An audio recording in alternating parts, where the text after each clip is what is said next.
السلام عليكم ورحمة الله وبركاته. معكم الدكتور مجدي عبد الرازق، استشاري جهاز هضمي وكبد وحميات. أتشرف بوجودي معكم. النهاردة موضوعنا عن بعض استفسارات عن لقاحات كورونا وعلاقتها ببعض الأمراض المزمنة أو بعض الأمراض الحادة وبعض الأدوية اللي الناس بتاخدها. في ناس بتستفسر هل مسموح ليها إن هي تاخد اللقاح ولا لأ. فالنهاردة الحلقة الثالثة عن موضوع علاقة اللقاح ببعض الأمراض وبعض الأدوية. في ناس بتسأل هل يجوز لي التبرع بالدم قبل اللقاح أو بعد لما أخد اللقاح؟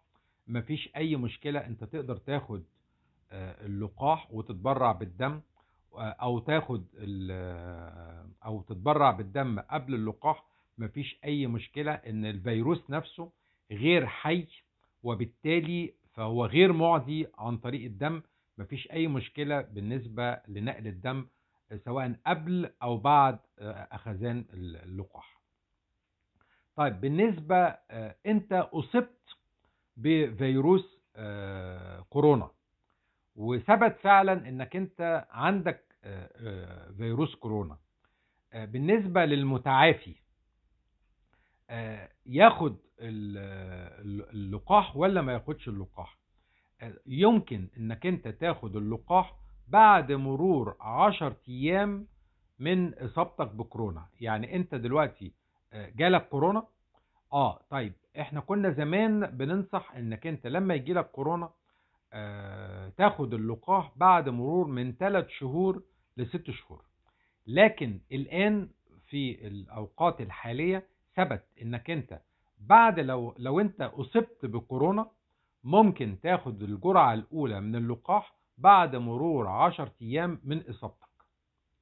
طيب بالنسبة للجرعة الثانية، افرض انك انت بعد الجرعة الأولى أصبت بفيروس كورونا، ممكن تأجل الجرعة الثانية، مفيش أي مشكلة خالص.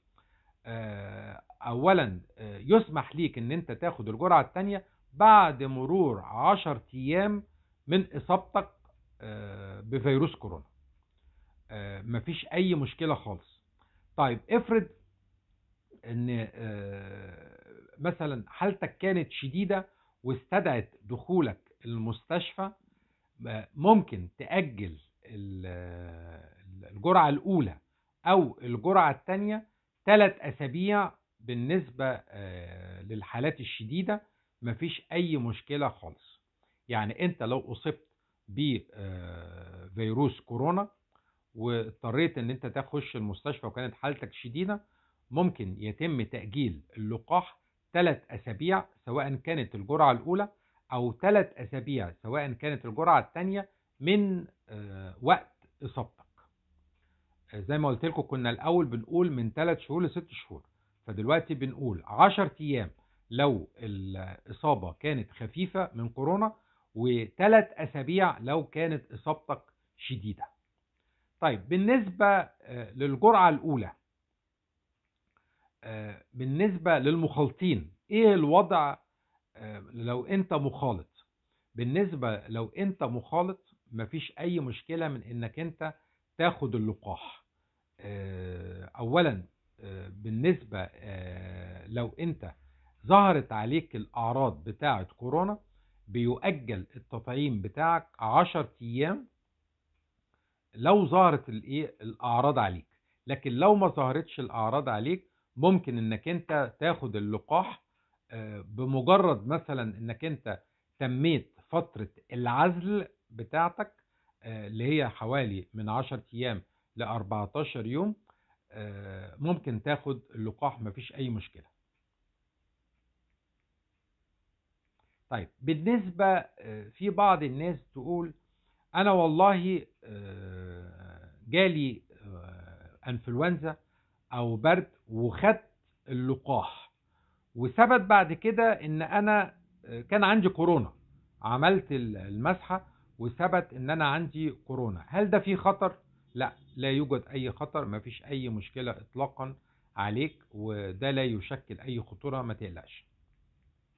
طيب أنا خدت اللقاح وبعد كده هو عملت مسحة وظهر ان انا عندي كورونا، هل دي الكورونا دي نتيجة اللقاح؟ لا، دي مش نتيجة اللقاح. اللقاح ده اساسا بيبقى ميت ولا يشكل اي مشكلة بالنسبة لك. ممكن تكون خدت العدوى قبل اللقاح مباشرة او حتى بعد اللقاح. نلاحظ ان عدوى فيروس كورونا ممكن تحصل حتى للناس بعد الجرعة الأولى أو حتى بعد الجرعة الثانية، مفيش أي مشكلة إطلاقا، لكن الأعراض بتاعتك هتبقى بسيطة وممكن ما تشعرش خالص بأنك أنت عندك أعراض، فما تقلقش من هذا الموضوع. طيب بالنسبة للناس اللي هي خدت التطعيم، هل تستمر في ان هي تلبس الكمامة وتغسل ايديها وتبتعد عن الزحام؟ نعم، لازم هذه الاجراءات الاحترازية، لان اللقاحات اللي احنا متوفرة في الوقت الحالي ما بتحميناش 100% من فيروس كوفيد 19، وبالتالي يجب الاستمرار في الاجراءات الاحترازية. طيب انت خدت مثلا اللقاح، هل بتقل المناعة بتاعتك بعد اخذ اللقاح؟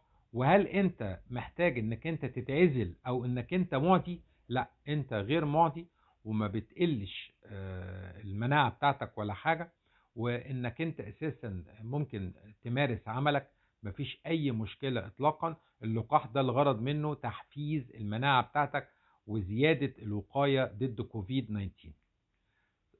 زي ما قلت لكم هو غير معدي للآخرين، لأن كان في بعض الناس بتشكك بتقول إن اللي خد اللقاح طالما خد الفيروس فهو ممكن يعدي آخرين، وهم يمكن اعتقدوا بالخطأ إن الفيروس ده حي. لا، هو ميت وغير قادر على إحداث عدوى. طيب بالنسبة للناس اللي أصابت بالفيروس يعني هل يلزم انك انت نعزلهم؟